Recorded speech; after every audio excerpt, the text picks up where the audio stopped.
You're fading away, little by little, quietly, and you don't even realize it. You're dissolving in tasks, commitments, in that endless list of "I have to." You've stopped being yourself and turned into what others expect of you. And while you take care of everyone else, you vanish. How much longer are you going to put yourself last? Because if you keep going like this, that later might never come. We live trapped in a senseless race to achieve, maintain, prove. And in the middle of that daily storm, the first thing you lose is yourself. This video is not another piece of advice on how to be more productive. It's a wake-up call, a jolt from Stoicism meant to shake you awake. Because you're putting your life on hold, waiting for the perfect moment that will never come unless you create it. Here, you'll discover 15 Stoic lessons that aren't meant to make you feel comfortable, but to bring you back to yourself, to choose yourself, to take responsibility for your own life.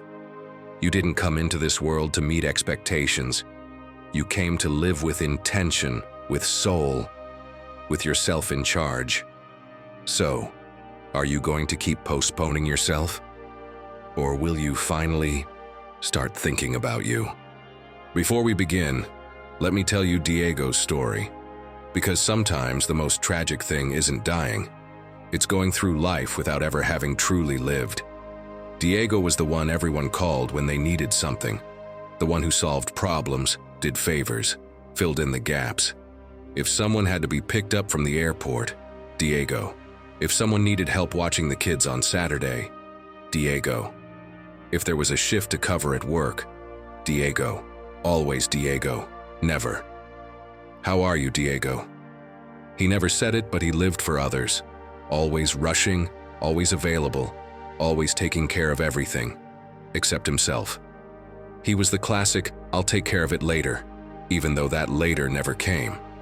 At 41, he had a life full of duties and empty of desires, an apartment with no photos, a routine with no soul, and an inner voice that was getting quieter and quieter. One random Tuesday, while waiting his turn at the bank, Diego felt the world slip away from him. He didn't faint. He didn't cry. He just felt like his body was there, but his soul wasn't. He left the bank, walked aimlessly, and ended up in a museum. He had never been there before. He wasn't even interested in art, but he needed to stop. And then it happened. In an empty room, surrounded by paintings he didn't understand, Diego stopped in front of a sculpture that left him frozen. It was a bust. A marble face with a calm, firm expression. The plaque read, "Marcus Aurelius, Roman Emperor and Stoic philosopher." Diego knew nothing about Marcus Aurelius, but something in that gaze shook him. It was as if the marble was speaking to him, as if that statue had seen him before anyone else did. And right there, without knowing why, he sat on a bench in front of the bust and started talking to it, in a low voice, like a crazy person, yes. But for the first time, he was talking about himself. "I'm tired," he said. "I don't know what I want. I don't know who I am.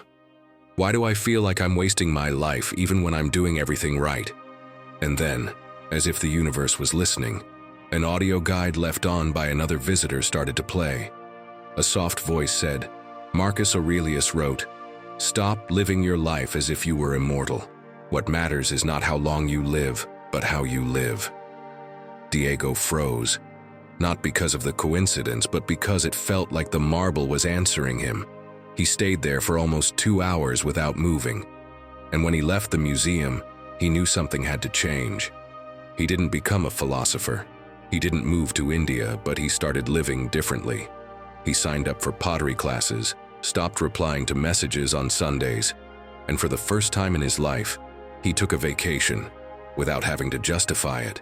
He learned to be alone, to say no, to stop apologizing for existing. Today, when someone asks him what made him change, he doesn't say a book or a crisis. He says, "A Roman emperor looked at me and saw me." That's his story. And maybe you haven't collapsed in the middle of the street, but how many times have you abandoned yourself without realizing it? This video is here so you don't have to go that far, so you don't have to fall apart. to start saving yourself. Let's dive into the 15 lessons that can give back what you should have never lost: yourself. Before we continue, if this content is bringing you value, consider subscribing and becoming an exclusive member to access unique perks. And tell us in the comments, what part of yourself have you been neglecting for years that you're ready to reclaim today? Or just write, "I'm a Stoic. From today on, I stop disappearing in my own life." 1. You're wasting time. I hate to be the one to say it, but you're wasting time. And no, I'm not talking about that nap you took yesterday. I'm talking about your entire life. You're so busy doing what's expected of you, checking boxes, running around, replying to everyone, that you don't realize the clock keeps ticking. And you're not really there, you're just surviving, not living. If you don't believe me, do this. Open your phone and check how many hours you spent yesterday in front of a screen. Social media, news, messages, calls. How much of that time was actually for you? And how much was just to escape a routine you can't stand anymore but also don't dare to break? You don't see it yet, but you're living like you'll get endless chances. Like someday, magically, you'll finally start really living. But that day doesn't just show up.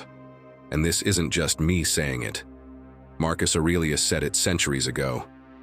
Don't act as if you were going to live 10,000 years. Death is at your elbow. As long as you live, as long as you can, be good. And that goodness begins with you, with not always putting yourself last. But don't worry, you're not alone. I've been there too. I remember a time when I justified everything with, "I just need to clear my head." But that clearing my head was really just a fancy excuse to procrastinate. Series, social media, endless distractions. Until one day I asked myself this question: if someone stole an hour from me every day, would I care? Of course I would. But the irony was, I was the one stealing it from myself every single day. No complaints. Like it didn't matter. And the truth is, every day lived on autopilot is a day you don't get back. That's why I want you to ask yourself honestly, are you ready to start thinking about yourself, not just everything else? Start small. First thing in the morning before you check your phone, repeat this one sentence. This day won't repeat. Write it down and stick it where you'll see it. Let it remind you that today counts. Also, set an alarm with a clear message. Are you using this time well? Let it go off mid-morning, after lunch, and in the evening. It'll make you pause and check if you're where you really want to be. And here's a challenge for tomorrow.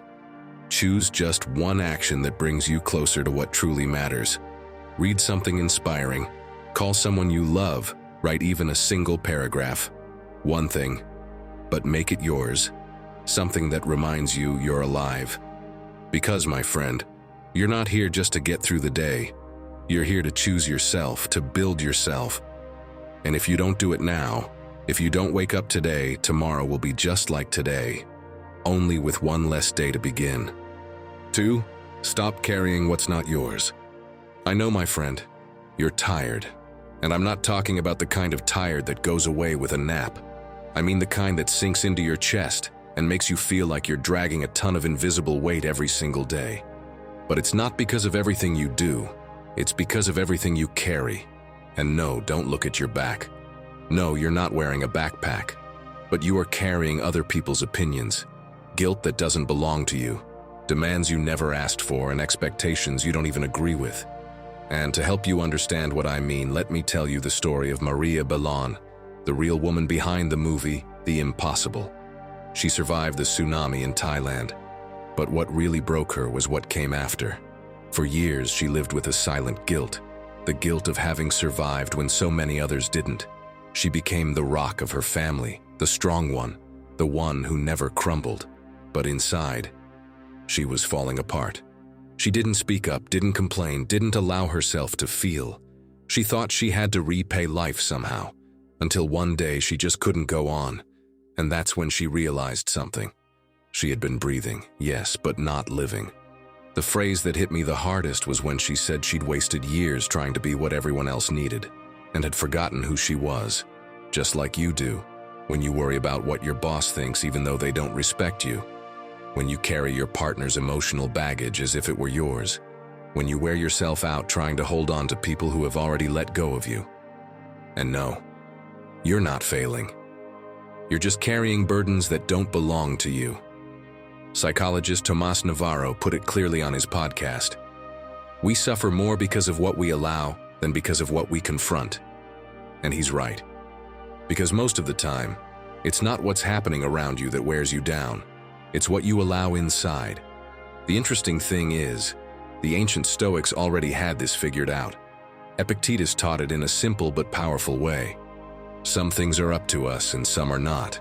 His whole philosophy started from that radical split. If it's not up to you, let it go.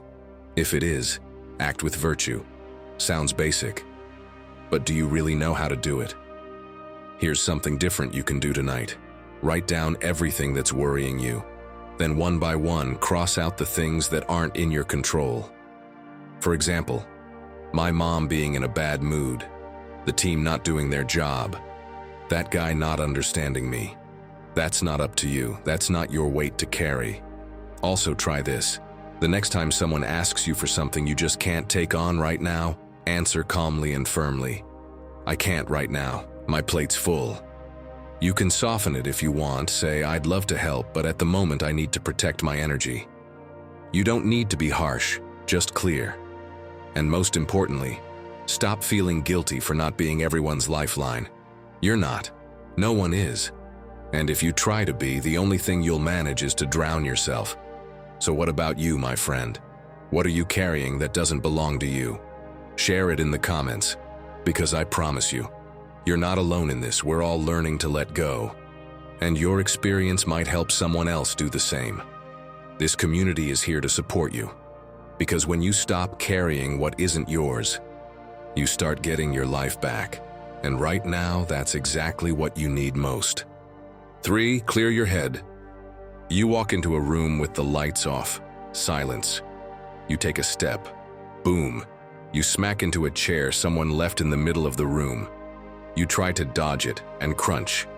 You just stepped on a pile of papers scattered across the floor. You crouch down, feeling your way through the darkness, trying to keep your balance. And suddenly you bang your shin on an open box. Everything's out of place. Everything's in the way. And you, moving forward blindly, with no idea how to get out. That, exactly that, is what your mind looks like right now. Full of thoughts you haven't put away, cluttered with unfinished things you're still dragging around for no reason. Every idea is like that piece of furniture blocking your way. Every worry is like that paper under your feet, reminding you of something you still haven't dealt with. And the worst part? With so much chaos inside, the last thing you think about is you. Because all that clutter keeps you from seeing what truly matters. And whether you realize it or not, that mess comes at an emotional cost too. Ida Gill calls it chronic mental chaos. You can't focus when everything's scattered. You can't think clearly when your mind is being pulled in 100 directions by loose thoughts. That exhaustion you're feeling, it often doesn't come from what you do, but from what you think about and never organize. All the stuff you keep postponing, all the problems you pretend are gone, but are still sitting right in the middle of your mind. Marcus Aurelius said that a calm mind is a refuge, but you can't take shelter in a place that's full of junk, distractions, and noise. And here's the uncomfortable truth, my friend. If you don't make space inside, there's no way you'll ever find peace, or direction, or purpose. Seneca understood this too. And honestly, he should be your role model here. What did he do? Every night without fail, he reviewed his day, not to judge himself, but to clear his mind. What did I do well? Where did I fall short? What do I want to improve tomorrow? He did it like someone washing their face at night, because for him, cleaning up on the inside was an act of self-respect. And without that respect for yourself, living with intention is impossible. So when your mind feels like a mess, what can you do? First, write down everything that's spinning around in your head. No order, no filter, just let it out. Empty it, and then highlight what's actually in your hands today. What you can change, decide, act on. The rest, let it go. There's no room for it anymore. And if even that doesn't help clear your head, take a walk with that piece of paper. No headphones, no distractions. Just you, your steps, and your mind. Because walking when you're overwhelmed is like opening the windows and letting fresh air in. Things begin to settle. Everything finds its place, including you. Because when you finally clear your head, you stop tripping over what you can't see, and you start building from what you can control. And that, my friend, doesn't just give you clarity. It gives you back to yourself. 4. You're alive, but are you present? Have you ever arrived home, turned off the engine, and realized you have no idea how you got there? Or someone asks you what you did on Tuesday and you have to really think about it? Ever felt like the days just flash by, and you're just crossing things off a list? If you said yes, that's not random. You're on autopilot, breathing, walking, producing, but not here. You're alive, yes, but you're not present. And when you're not present, it's easy to forget whose life this was supposed to be in the first place. Picture this: you're at the movies. Big screen, surround sound, a story that stirs your soul. But you're staring at your phone, notification after notification. Every now and then you glance up, there's some action, a character crying, an explosion, but you have no idea what's going on. The lead character dies, and you barely notice. That's how you're going through life. That's how so many people are wasting it, connected to everything except themselves. And you're not the only one. Some people spend half their lives chasing results, until one day they realize they don't even know who they are. Diego Dreyfus puts it bluntly: you're so focused on producing, you forgot to live. And he's right. Because what's the point of achieving anything if you're not even there to feel it? If you're so caught up in the doing that you forget to be. Marcus Aurelius didn't have a phone or Netflix or a cinema to go to, but he knew exactly what it meant to live distracted. That's why he wrote, "Each person's life is made up of the present moment. The rest is uncertain or beyond your control." He had his own battles, responsibilities, noise, and he understood that if you don't anchor yourself to the now, life slips away. Now imagine for a second how your life would be if, instead of running on autopilot, you started truly being present. If every free moment you used it to move closer to what you dream of. If when you eat, you choose what nourishes you. If when you're with yourself, you stop criticizing and start listening. Do you see how much you could build if you stopped giving your energy away to what isn't really you? Do you want that? Then let's try something. Keep your phone out of sight for at least 1 hour a day. Not on the table, not in your pocket, don't let it tempt you. Then when you're with someone, practice what's called active presence. Look them in the eyes, listen, don't think about your response, just listen. And if you're alone, do the same with yourself. Breathe, sit. Ask yourself a real question. How am I? And don't run away. Stay there, even if it's uncomfortable, even if you don't like what you feel. Because what's the point of having more time if you're not even in the time you already have? The worst thing isn't living a short life. The worst is being here and not showing up in your own life. 5. What matters most is already with you. Sometimes we live as if we're always missing something, as if real life will only begin once we've achieved this or that, once we have more money, more time, more luck, or more motivation. You know what I call that? Chronic whenism. When I have more money, I'll start. When I have time, I'll sign up. When I feel motivated, I'll get going. It's a kind of ongoing excuse that makes you believe your life will begin tomorrow.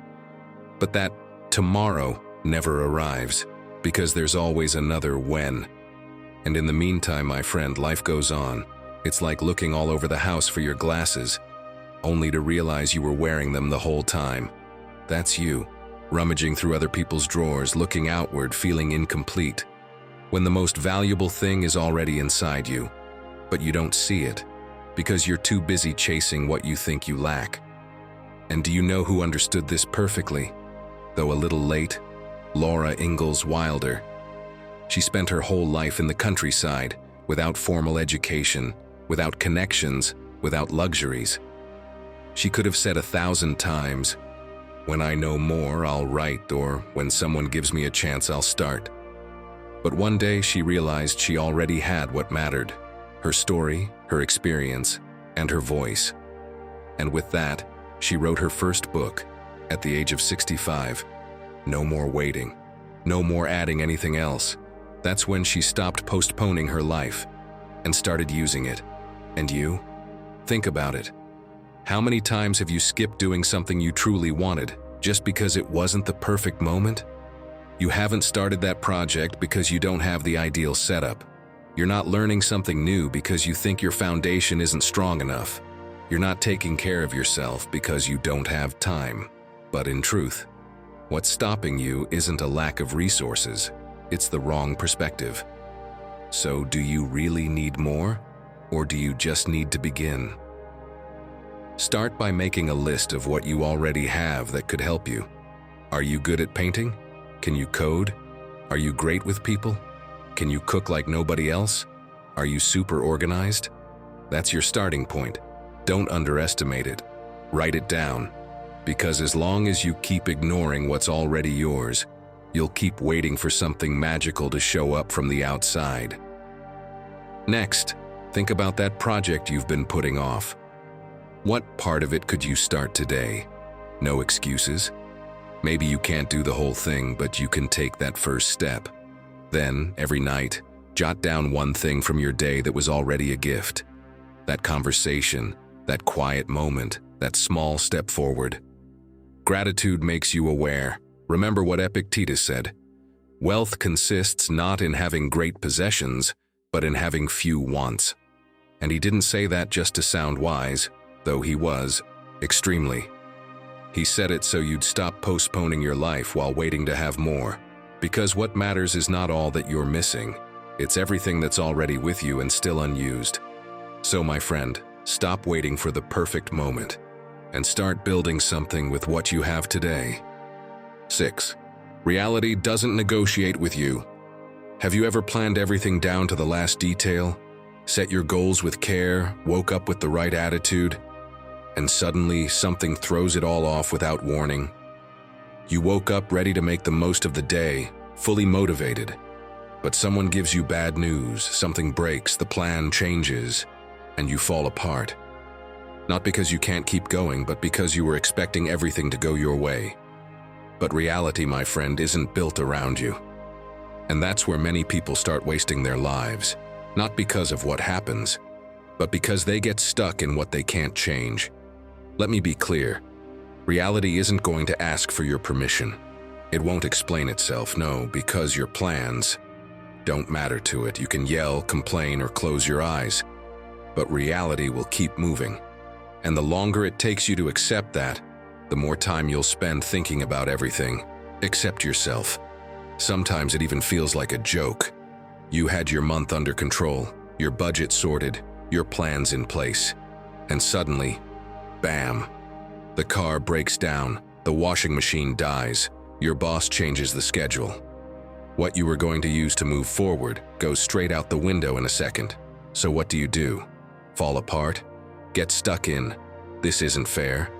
Because if you do, you lose your time, your energy, and your chance.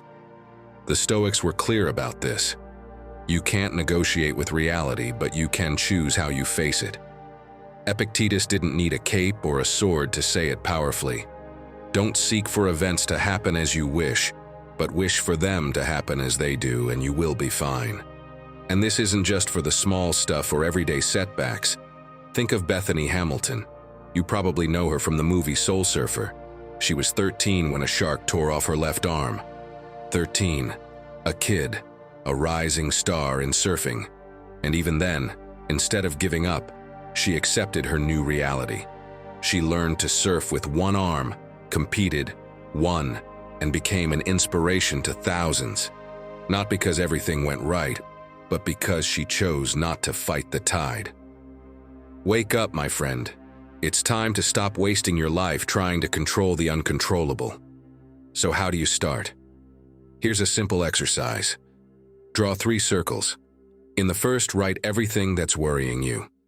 In the second, Underline what you can control from that list. And in the third, choose one action you can take today. It doesn't matter how small.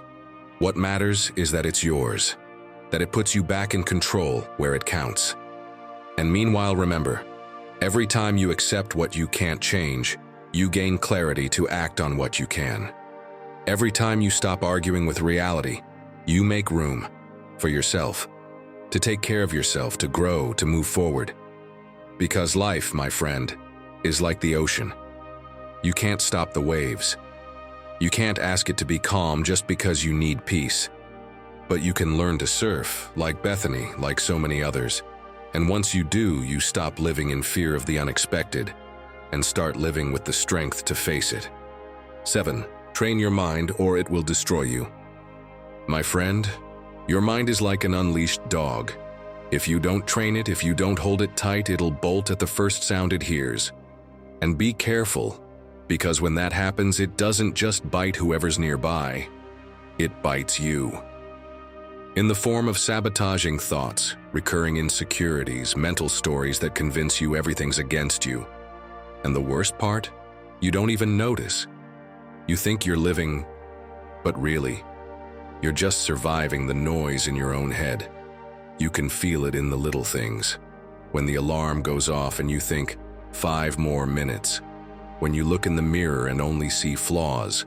When someone doesn't reply and your brain comes up with 10 reasons why they've stopped caring. That's your untrained mind. A mind that without discipline drags you down. That turns small problems into storms. And the hardest truth of all is that you're the one who pays the price. With a life that gets stuck, delayed, wasted. Marcus Aurelius had the weight of an entire empire on his shoulders. Can you imagine that? Life or death decisions, wars, plagues, betrayal. And still, he managed to write something as simple as, "Happiness depends on yourself, on how you judge what happens." Do you think he reached that level of calm by magic? That he woke up every morning with peace of mind and an imperial smile? No, my friend. He didn't have a Stoic wand. What he did have was a habit, a daily practice, a constant mental workout. Because he understood something many people still don't. It's not about things going right. It's about being able to see what's happening and choose how you interpret it. And that, even though it sounds simple, is one of the greatest superpowers you can develop. But it doesn't come on its own. You have to work at it. Day after day. Like sharpening an invisible sword. Like training yourself to turn every blow into a lesson. Training your mind should be as basic as brushing your teeth. That's exactly what psychologist Nacho Rora says. Do you wait for a cavity before picking up a toothbrush? No, right? At least I hope not. So don't wait until you're broken inside to start taking care of your mind. Because the longer you go without training it, the louder that inner noise gets, and the more power it gains over you. So here's what you need to do. First, build one small daily habit, 3 minutes of writing, morning or night. That's it. Ask yourself, what thoughts limited me today? And answer honestly. Also learn to filter what's polluting your inner space. Close your eyes for a moment and picture this. You're in a room filled with black smoke. That smoke is your negative thoughts, your fears, your doubts, your I can't. You breathe it in without meaning to. It clouds your mind. But here's the key. Now imagine that with each breath, that smoke starts to shift. As it enters through your nose, it slows down, turns gray, softer. And once it reaches your lungs, it's no longer black, it's white, clean. Then you breathe it out, forcefully, as if you were pushing out everything that's been poisoning you. Do that every time chaos starts creeping in. You're not running away from your thoughts. You're training your mind not to swallow emotional garbage without a filter. You're transforming it, sending it back out, purer. Because a trained mind doesn't fill with noise. It clears itself with intention. Yes, your mind can be your worst enemy, but it can also be your greatest ally. And if you're letting it dominate you, if you're reacting to everything, letting your emotions take the wheel, my friend, you're not living. You're just surviving. Are you really going to keep giving all that power to something that isn't even you? And if suddenly you're realizing that you've been drifting through life on autopilot, Maybe it's time to check out the other video on screen. It's going to hold up a mirror, and maybe, finally, you'll start to wake up. 8. So much stuff is stealing your peace. Imagine a machine pushed to the limit. Every light on, every button blinking, wires sparking. Bzzzt, clack, peep, peep, pee. And suddenly, boom. Overload. It burns out. That's exactly what's happening to you, even if it doesn't make that sound. Your calendar is packed with appointments, your mind is juggling 1,000 things at once, and deep down, you're about to blow. Because yes, we live in an age of overload, of noise, of stuff, of information, of endless commitments that don't fulfill you. And while you're focused on everything, the one thing you're losing is your peace. You're running around, taking care of everyone, except yourself. My friend, life is long if you know how to use it. That's not my line, it's Seneca's. But think about it. How are you supposed to make the most of life when you're buried under everything you don't need? A Stoic doesn't accumulate just to accumulate, doesn't say yes to everything, doesn't try to impress. A Stoic chooses what matters, and the rest, they let go. Because the unnecessary weighs you down. And when you're carrying too much, you end up walking in circles, exhausted, feeling like life is slipping away without ever really being lived. Look around you. Do you really need all the stuff in your house? The things you haven't used in months but keep just in case? That clothes pile taking up space? Those gadgets you haven't powered on in years? And what about your calendar? Is it full of tasks that move you closer to what matters? Or just mindless commitments that drain you? Let's not even get started on your mind, full of other people's problems, opinions you didn't ask for, guilt you inherited. Do you know who figured this out before most of us? A Japanese woman named Fumio Sasaki. She lived in a tiny Tokyo apartment overflowing with stuff. Books she never read, clothes she never wore, gadgets that just collected dust. And still, she felt something was missing. Sound familiar? That emptiness that no new phone or perfectly curated Pinterest shelf ever seems to fill. One day she'd had enough. She started letting go, literally. She gave away almost everything. She kept 3 shirts, a mug, her laptop, and silence. At first it felt crazy, but soon she noticed something she'd never felt in that apartment before. Calm. She stopped rushing, stopped comparing, stopped needing more. And in that simple life, she found a richness that didn't come from her things. It came from her. Danshari, as the Japanese call this philosophy, isn't just about tidying your house. It's about tidying your life, letting go of what weighs you down, stopping the urge to fill your days with stuff, commitments, or expectations that don't serve you. And Fumio didn't do it to be trendy. She did it because she realized she was living for everything but herself. So what are you still accumulating? Things, noise, commitments you never wanted? Or are you finally ready to start clearing out what's unnecessary so you can make space for you? Here are a few ways to start without going crazy. First, check your surroundings. Open that closet you always ignore. How many things in there haven't been touched in months? Take them out, donate them, toss them, create space. Then check your calendar. Look at the weeks ahead. Do you really need to attend all of that? Learn to say no without guilt. Choose one afternoon just for you, to read, walk, or listen to music without multitasking. And most of all, start letting go of the mental clutter, the worries you can't fix, the stories that aren't yours, the drama that only drains your energy. Because when you clean the outside, you also start breathing better on the inside. And only then can you focus on what really matters. On you, on your well-being, on not wasting your life on things that give you nothing in return. So now, ask yourself honestly, what could you let go of today to move closer to the peace you've been craving? Because maybe the peace you're looking for isn't that far away. Maybe it's just buried under everything you haven't had the courage to release. 9. Your environment shapes your destiny. Have you ever felt like no matter how hard you try, you just can't move forward? You're giving it your all, but something keeps pulling you down. Maybe the problem isn't you. Maybe it's what's around you. Because yes, my friend, sometimes it's not a lack of motivation. It's too much dead weight.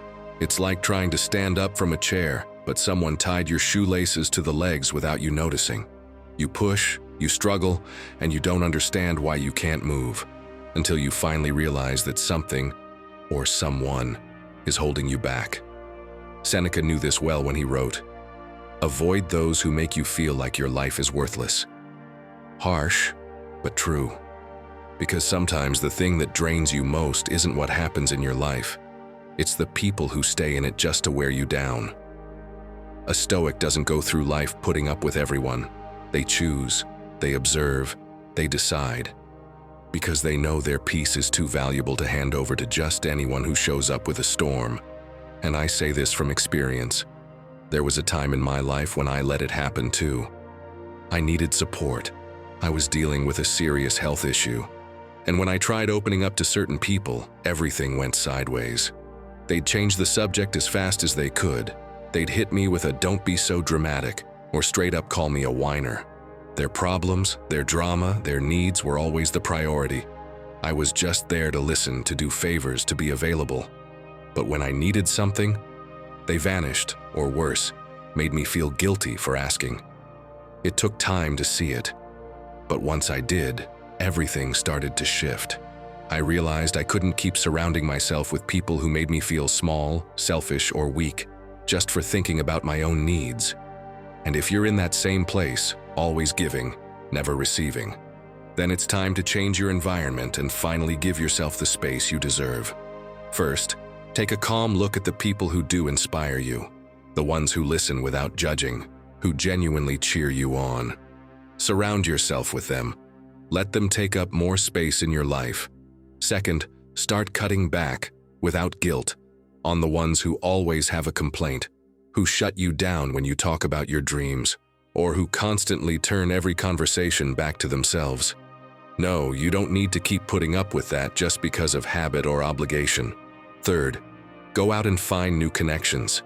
These days, there are communities, groups, courses, and spaces full of people with values that match yours. People who lift you up, who inspire you, who remind you who you are when you forget. Because here's the truth. You can be doing everything right, have talent, have goals, have discipline. But if your environment doesn't support you, you'll stay stuck. And yes, you'll keep wasting your life, giving it away to people who don't even see its worth. So ask yourself, are you surrounded by people who lift you up or drag you down? Remember, my friend, your environment can be the push you need or the anchor that holds you back. And it's up to you to decide, do you stay tied down or do you break free and move forward? And if right now you're feeling alone in this, tell us in the comments. This community exists for moments like that, to lift you up when you need it most and remind you that you don't have to keep carrying what's sinking you. Here, there is space for you. 10. Do what's right and forget about the reward. We live surrounded by messages pushing us to chase likes, trophies, applause. Everything has to come with a quick reward, a medal, recognition. But what if I told you that the most meaningful actions are the ones done in silence, when no one's watching? What if I told you that you're letting life pass you by because you're always staring at the finish line instead of enjoying the road? And yes, it's hard, I know. Because we've been trained to act only when there's something to gain. But think about this. Marcus Aurelius, carrying the weight of an empire, once wrote something as simple and powerful as this: do not act for recognition. Do what is right, what is necessary. That's what defines a Stoic. Someone who doesn't need applause to do what's right. They do it just because. Because they know living with virtue is what truly leads to inner peace. Do you really think that if Marcus Aurelius lived today, he'd be filming himself giving money to someone on the street just to post it online with dramatic music? Or waiting for applause after returning a lost wallet? Of course not. Because when you do the right thing out of conviction, you don't need a stage or an audience. You do it, and keep walking, because the real reward isn't out there. It's in who you're becoming on the inside. Picture this. You're rushing up the stairs to your apartment, head full of to-dos, running late. And right there, you see your neighbor struggling with some heavy boxes. He doesn't ask, doesn't say anything, but it's obvious he needs help. What do? Keep walking because you're in a hurry? Or because he won't thank you anyway? Or do you stop and help him knowing it's the right thing, even if no one sees it? Here's something you can do today. Shift your focus. Stop obsessing over the outcome and come back to the process. If you're training, value the effort, not just the perfect body. If you're learning something new, celebrate each small step, not just the certificate at the end. Write it down, acknowledge it for yourself. One sentence at the end of the day, a simple ritual, a moment just for you. Today I did this, and even if no one saw it, I did. And don't forget to celebrate those efforts. Did you make it through the day without snapping at someone, even though you were on edge? You deserve a quiet walk just for you. Did you help someone without being asked? Treat yourself to a good dinner, without guilt. You don't need the world to reward you to know you're growing. Acting with virtue is like planting seeds in a garden. You may not see the fruits right away, but over time they'll bloom. So, my friend, stop living for the applause. Do what you know is right, because there, in the quiet, is where your true transformation begins. 11. Be careful what you say about yourself.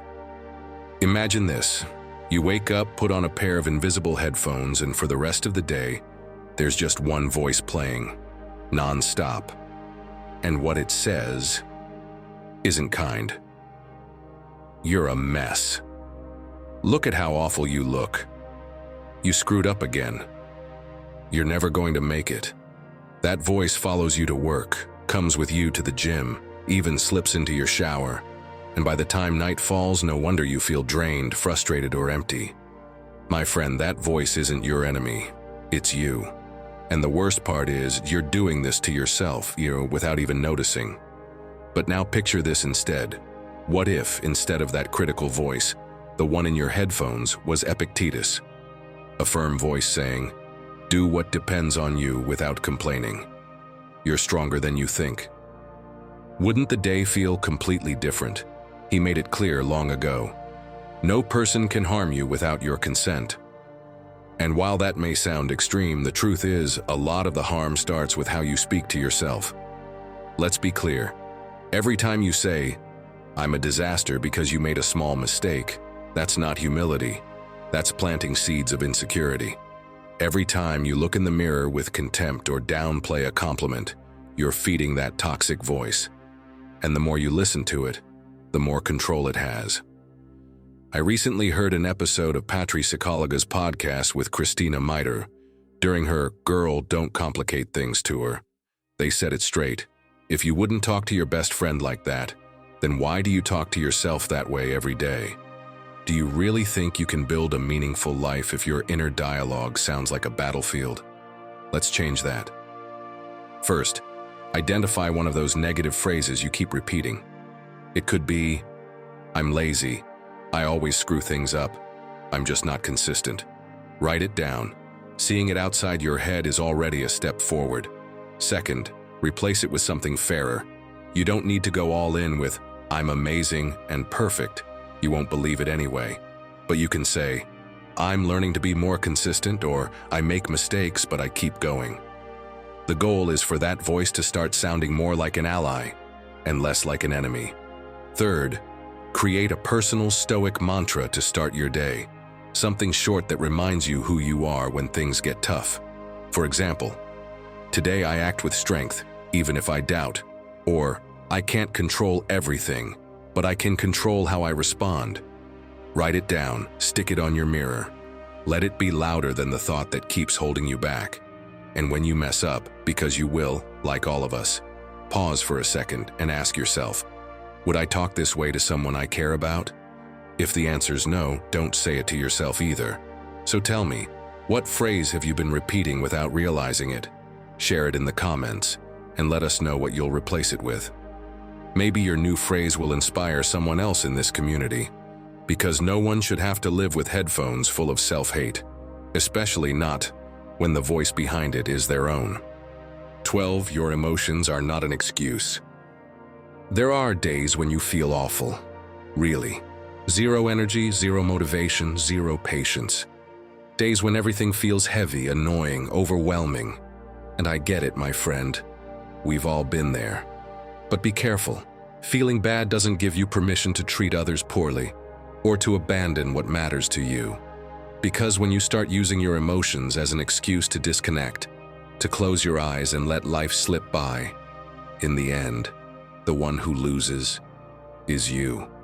You're handing over your well-being to the wind, and sooner or later that takes its toll. My friend, emotions are like the weather. Sometimes it's sunny, sometimes it rains, sometimes there's a full-on storm. But if you're truly a Stoic, you don't let yourself get swept away by them. Think about what Marcus Aurelius said.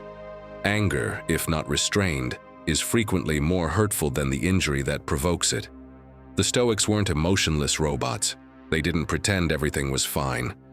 They felt pain, sadness, anger, but they didn't let those feelings take the wheel. No, because they knew that losing control comes at a high cost. Living at the mercy of your emotions is like handing over your peace again and again. Picture this. Your boss throws a cutting comment at you. Your computer crashes right when you're in a hurry, and you finally get home, just wanting a break. Then someone speaks to you, and you explode. You don't breathe, you don't think, you react like it's all their fault. And what's worse, that moment, a chance for peace, for self-care, gets buried under the weight of what you felt earlier. That's how you stop living and start shutting down, by giving your emotions power, one after another, until you lose sight of yourself. So next time you feel overwhelmed, pause, breathe, say out loud what you're feeling: anger, sadness, frustration. Then choose how you're going to respond, not from the heat of the moment, but from the steadiness you've been training. Do what Luis Muñoz suggests. When an emotion hits hard, the first step isn't to act. It's to name it. Ask yourself, what exactly am I feeling? Is it frustration, sadness, guilt, anger? Naming it already turns the volume down. Then breathe. Literally. Give yourself 30 seconds. Step out of the scene. Go to the bathroom if you have to. And in that space, decide, not what your body is screaming for, but what your calmer self would want to do. Because like he says, emotion is a message, not a command.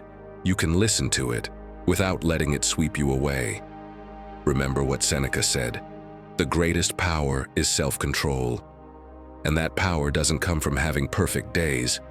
It comes from choosing with clarity, even when everything inside is burning. Because if you let your emotions steer the ship, you'll be sailing without a rudder. And life doesn't wait for the storm to pass before it keeps going. So tell me, are you really going to keep wasting your days just because you haven't learned to handle what you feel? 13, you won't feel like it, but do it anyway. How many times have you said, I'll start tomorrow? How many times have you told yourself, when I have more time, when I'm more motivated, when I feel ready? And meanwhile, your life slips away in waiting, in excuses dressed up as logical reasons. Because of course, who wants to go for a run after a bad night's sleep?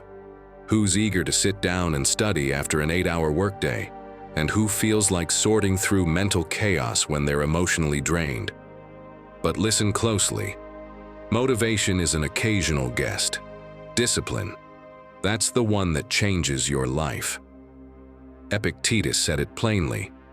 It's not because things are difficult that we don't dare. It's because we don't dare that they are difficult. And he was right. Because if you're waiting to feel like it, my friend, you might be sitting there for the rest of your life. A Stoic doesn't live by what feels good. They live by what they know needs to be done, even if it's hard, even if they'd rather not, even without fireworks. Think about that course you know would help you, but you still haven't started. That important email you keep pushing to tomorrow. That decision you know you need to make but keep postponing because now's not the right time. And you know what's worse? That "not now" starts repeating itself, day after day, until you realize years have gone by and you've been putting off what truly matters. All the while spinning in circles, dealing with everything except you. Mel Robbins went through the same thing. There was a time she didn't even want to get out of bed. What changed her was one idea, so simple it's brilliant: the 5-second rule. When you need to do something important, don't wait to feel ready. Just count 5, 4, 3, 2, 1, and do it. That's it. No overthinking. Because as she says, if you don't act within those first 5 seconds, your brain starts making excuses. And once that happens, you lose time, and you lose control of your life. Want to stop living on pause? Start with something small. First, create a daily routine that gets you closer to the life you want. A morning walk, 15 minutes to read something meaningful, a little screen-free time before bed. Simple things, but done consistently. Then, when you feel that urge to delay, remember the countdown. Use those 5 seconds to push yourself forward. This isn't about doing heroic things every day. It's about doing what's right, even when you don't feel like it. Because if you keep waiting for the mood to strike, you're just delaying the moment you start living. And you didn't come here for that. You didn't come to survive on autopilot. You came to build a life that feels like it means something. And that begins the moment you decide to act, even when it's not perfect timing. So, what about you? Will you dare to try it this week? Tell us in the comments what action you're going to take with that countdown. Because maybe that thing you do today in 5 seconds is the very thing that starts to change your whole story. 14. Don't talk, show it. Telling people what you're going to do without actually doing it is like blowing up a giant balloon and then letting it go without tying it. It makes noise, flies around, looks like it's going somewhere, but ends up flat on the floor, having gotten nowhere. That's what so many of our promises are like: big, loud, colorful, and empty. And the more you talk, the less you do. The more you announce, the more pressure you feel, and in the end, you're just exhausted from planning but never living. There's a quote that shook me the first time I read it. It's from Epictetus. Don't explain your philosophy, embody it. And yes, it applies to you, to me, to anyone who's tired of just talking. Do it. Let it show. Let your actions speak for themselves. No explanations needed. That's what someone does when they're done wasting their life. When they drop the speeches and start building something real, even without applause, even if no one's watching. Have you noticed this? Sometimes you decide to start something, a project, a routine, a change, and you tell people, your friends, your followers, your family. Everyone cheers you on, and you feel good. But that feeling, it's a trap. Because your brain already got the reward. It thinks you've accomplished something, even if you haven't done a thing. It's like imagining dessert and wondering why you're still hungry. A neuroscientist explained this in a great talk recently. When you announce your goals, your brain activates the same pleasure center as if you'd already achieved them. And instead of helping you, it slows you down. Because you relax, you got your little hit of satisfaction. And then, you get distracted, you delay, your calendar fills up with other people's emergencies. And once again, you get pushed to the bottom of your own list. So here's a simple but powerful idea. Stop telling people your plans, at least until you've taken the first steps. Set small, quiet goals, just for you. And when you feel the urge to share, pause, breathe. Ask yourself, do I want to share this because I'm truly excited, or because I want validation? It won't be easy, but think of it as a small price to pay for finally getting everything you deserve. And if one day it's hard to start, remember the 5-second rule. Count down and go, even if you're the only one who knows, because that is what actually matters.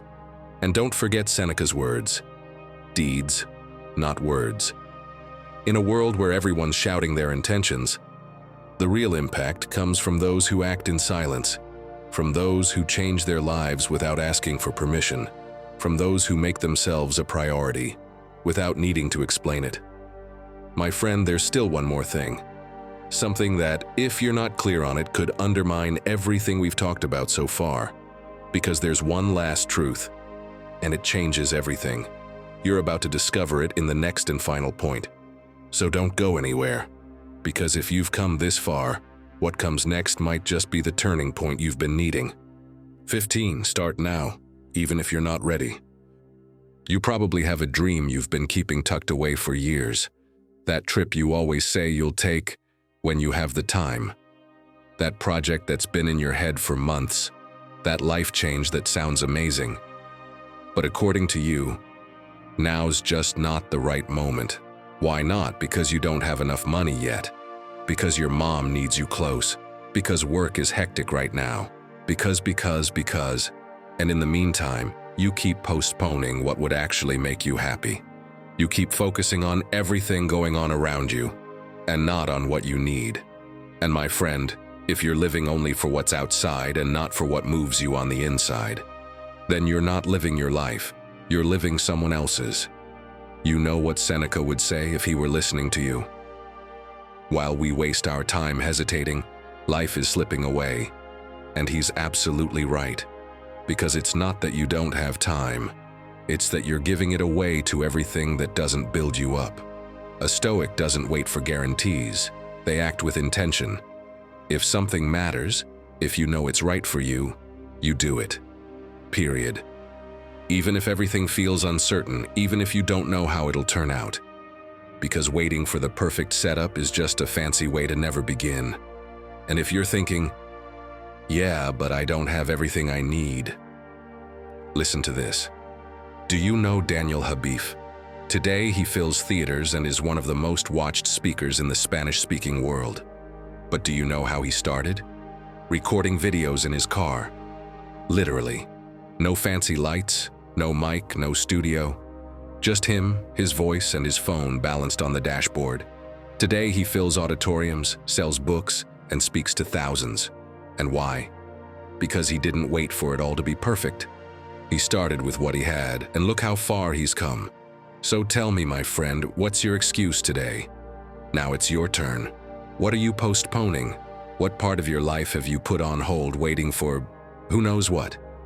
First, commit to one small action. Just one. Want to get in shape? Do 5 minutes of exercise today.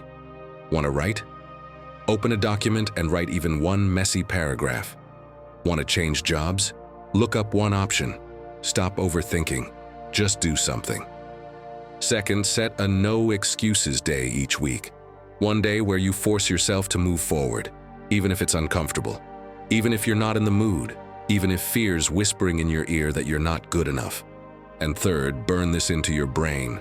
Set your phone wallpaper to say, done is better than perfect. Let it be more than just a cute phrase. Let it be the silent push you see every day, the one that reminds you that yes, you can, that yes, it's worth it, that yes, you're capable. Because remember what Seneca said, life is not short, we just waste it. And if you keep waiting for the perfect moment, that moment is never going to come. But if you start today, even messy, even afraid, you're already so much closer to your real life than you were yesterday. You've spent too much time putting everyone else first, putting out fires that weren't yours, and forgetting the one thing that truly matters, you. But today, right now, can be your turning point. The moment you decide to stop wasting your life and start living it with intention. It's not about grand gestures. It's about small choices you make for yourself, even if they feel uncomfortable at first. Every time you choose yourself, every time you listen to what you need and act on it, you're coming back home to you. If you've made it this far, let it be known in the comments by writing, "Today I start with me." That way, I'll know who the true Stoic warriors are, the ones who made it all the way to the end. Don't forget to subscribe and hit the like button so you don't miss what's coming next. Also, check the description box. We've left some resources there to help you dive deeper into Stoic teachings. Our goal is to bring you as much value as possible. And if at any point you feel like supporting us so we can keep creating this kind of content, You'll find how to do that in the pinned comment. Now, I invite you to explore the playlist on screen. It's designed to help you face life with greater wisdom and confidence. Click it, and let's keep growing together. Until the next talk, take care and keep embracing your inner Stoic.